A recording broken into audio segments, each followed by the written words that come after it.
পাকিস্তানের দিকে তাকান না, 71-এর আগে তো বাংলাদেশে ছিল পাকিস্তান। পাকিস্তানের অধিকাংশ বড় বড় আলেমের নামের আগে দেখবেন শহীদ শহীদ শহীদ। কিসের জন্য?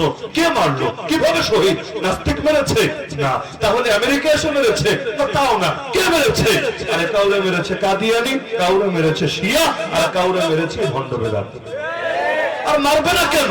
ওরা তো ওদের মানুষদেরকে, মুরিদদেরকে সারা জীবন এটাই বোঝায়, এরা গোস্তাখে রাসূল, এরা দুশমনের রাসূল, এরা আহলে বাইতের দুশমন, এরা পাক পাঞ্জাতনের দুশমন, এরা ইসলামের শত্রু, এরা ইসলামের প্রতি সবচাইতে বড় বাধা। তো সারা জীবন যখন এভাবে মানুষকে ফুসলাবে, উস্কাবে, তাদেরকে ইন্ধন দিতে থাকবে, মানুষ তো ভাববে আরে কাফের মাইরা লাভ নেই, মুশরিক মাইরা লাভ নেই, নাস্তিক মাইরা লাভ নেই, আগে এগুলোরে মারতে হবে।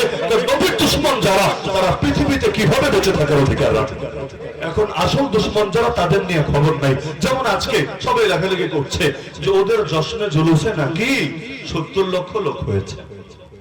দেখেন না আপনারা, 70 লক্ষ। গত বছর মনে হয় 1 কোটিও দাবি করেছিল। এই বছর তার একটু কমেছে দাবিটা, 30 লাখ কমেছে। কারণ নেতা নেত্রী পালিয়েছে, তো যাদের শেল্টারে আকাম কুকাম করেছে। কেন ব্রাহ্মণবাড়িয়া শয়তানটা পালায় নাই? কষ্ট পাচ্ছেন নাকি? ব্রাহ্মণবাড়িয়া শয়তানটা পালায় নাই? ওই শয়তানের কাঁধে ভর করে যারা মাস্তানি করতো, গুন্ডামি করতো, এমনকি আমাদের নাম নিয়ে পর্যন্ত হুমকি ধমকি ছুটতো, ওরা অনেকে পালায় নাই। তো এই কারণে ধরলাম যে 30 লাখ কমে 70 লাখ এসেছে, ভালো কথা। যদিও এই দাবির বাস্তবতাকে আল্লাহ ভালো জানে।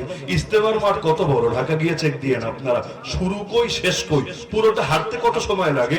লেকিন ইস্তেমায় কত লোক হয়, পত্রিকা খুললে দেখবেন 5 লাখ, 6 লাখ, 7 লাখ। এটাই গর্বের সাথে প্রচার করা হয় যে এই বছর 7 লাখ লোক এসেছে। এত বিশাল মাঠ, হাঁটতে হাঁটতে পা ব্যথা হয়ে যায়, মাঠ শেষ হতে চায় না। ওখানে থাকে 7 লাখ, আর ওদের কি এক চিপা গল্লি আছে রে বাবা। ওখানে আইসা জড়ো হয়ে যায় 70 লাখ। বাকিটি কি জিন না ফেরেশতা, আল্লাহ ভালো জানে। এমন হতে পারে যে প্রত্যেকের কান্দে 70টা করে জিন আছে। এই হিসাবে মানুষ একজন আসলে এটা 71টা কাউন্ট করা হবে, 71-এর চেতনা নিয়ে, আল্লাহ ভালো জানে। তো যাই হোক, ধরলাম তর্কের খাতিরে না 70 লাখই আসলে জমা হয়েছে। তো গর্ব করা দরকার যে আশিকের রাসূল 70 লাখ এসেছে। আরে যেখানে ওরা গর্বের সাথে বলে 22,000 ইয়াজিদি লাগবে না, আরে 70 জন হুসাইনি হলেই চলবে, 22,000 ইয়াজিদি দিয়ে কি হবে, গর্বের সাথে বলে। সেখানে 70 না, 70 লাখ যদি হুসাইনি, আহলে বাইতি এবং নবী মুহাম্মদ সাল্লাল্লাহু আলাইহি ওয়াসাল্লামের আশিকিন, জাকিরিন, শাকিরিন একসঙ্গে এসে জমা হয়, বাংলাদেশে ইসলাম কায়েম হতে আর কি লাগে? বাহ্যিকভাবে মনে হয় যখন তারা 70 লাখ একত্রিত হলো, নবীর প্রেমেই তো একত্রিত হয়েছে। আমরা ধরছি আর কি, জিলাপির প্রেমে না। যদিও আমার মাথায় একটা বুঝ আসে না, আপনারা একটু বুঝায় দেন তো আমারে। মনে করেন আপনাদের এলাকায় মসজিদ আছে না? ঘাটুরা মসজিদের কথা বলছি না, যে কোনো এক মসজিদ মনে করে। মসজিদের মধ্যে এক শুক্রবার এলান দেওয়া হবে, সুন্নতের পর সবাই বসবেন, মিলাদ শরীফ আছে। মনে করেন সবাই মিলে বসলো, বসার পরে হুজুর জিকির আজকার করলো, তেলাওয়াত করলো, দুরূদ পড়লো, দোয়া করলো। এরপর বললো যান সবাই বাড়ি চলে যান। কিন্তু কোনো ঠোঙ্গা খোলা হলো না, কোন প্যাকেট থেকে বের করে হাতে কিছু দেওয়া হলো না, খালি হাতে বাড়ি পাঠিয়ে দেওয়া হলো। এভাবে 1 সপ্তাহ গেল, 2 সপ্তাহ গেল, 3 সপ্তাহ গেল। আচ্ছা, চতুর্থ সপ্তাহে আমারে বলেন, যদি বলে মিলাদ শরীফ আছে, সবাই বসবেন, সবাই বসবে না? সবাই বসবে না, নাকি অধিকাংশ ভাগবে? আমাকে আপনাদের দুনিয়ার বাস্তবতাটাই বলেন, আমি মঙ্গল গ্রহের কেচ্ছা শুনতে যাচ্ছি না। অধিকাংশ বসবে না অধিকাংশ ভাগবে?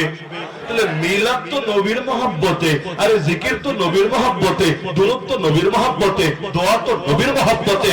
আরে নবীর মহব্বতের আবার বিনিময় হয় না কি রে ভাই? এই যে মাহফিল শুনতে আসলেন, শুধু এবছর না, 71 বছর ধরে ঘাটুরার জমিনে মাহফিল শুনতে আসছেন। বাংলাদেশের বয়স কত? এর চাইতে বেশি কাল ধরে এই যে মাহফিল শুনতে আসছেন। যাওয়ার সময় কি আমরা জিলাপি দেই, আমরা হালুয়া দেই, আমরা তদারক দেই? আর উল্টো বেশিরভাগ মাহফিলে হুজুররা টাকা চায় যে এসেছেন, এখন মসজিদের জন্য কিছু দিয়ে যান, মাদ্রাসার জন্য কিছু দিয়ে যান, কোরআনের মাহফিলের জন্য কিছু দিয়ে যান। দিতে বললে মানুষ রাগ করে না, পারলে দেয়, না পারলে না দেয়, কিন্তু রাগ করে না, গালি দেয় না, ক্ষোভ করে না। তাহলে এখানে দেওয়া হয় না, উল্টো নেওয়া হয়, তারপর লোক জায়গা দেওয়া যায় না। এই যে এতগুলো মানুষ দাঁড়িয়ে আছে, তাদের কষ্ট হচ্ছে না? আরে বলেন কষ্ট হচ্ছে না? তাও কেন দাঁড়িয়ে আছে? দাঁড়িয়ে আছে খাওয়ার লোভে। দাঁড়িয়ে আছে খাওয়ার লোভে, দাঁড়িয়ে আছে আল্লাহর মহব্বতে, নবীর মহব্বতে। তো মহব্বত জিনিসটাই তো এমন রে ভাই, এর বিনিময় হয় না, টাকা দিয়ে কেনা যায় না, এটার কোনো মূল্য দেওয়া যায় না। তাহলে আল্লাহ রাসূলের মহব্বতেই যদি মিলাদ হয়, মহব্বতেই যদি দুরূদ হয়, মহব্বতেই যদি কিয়াম হয়, তো এর সাথে জিলাপি সম্পর্ক কি? জিলাপি দিলেও আছি, জিলাপি না দিলেও আছে। যখন দেখি জিলাপি দিলে আছি, জিলাপি না দিলে নাই, তখন তো দিলে খটকা জাগেই। আসলে কি আশেকে নবী না আশেকে জিলাপি?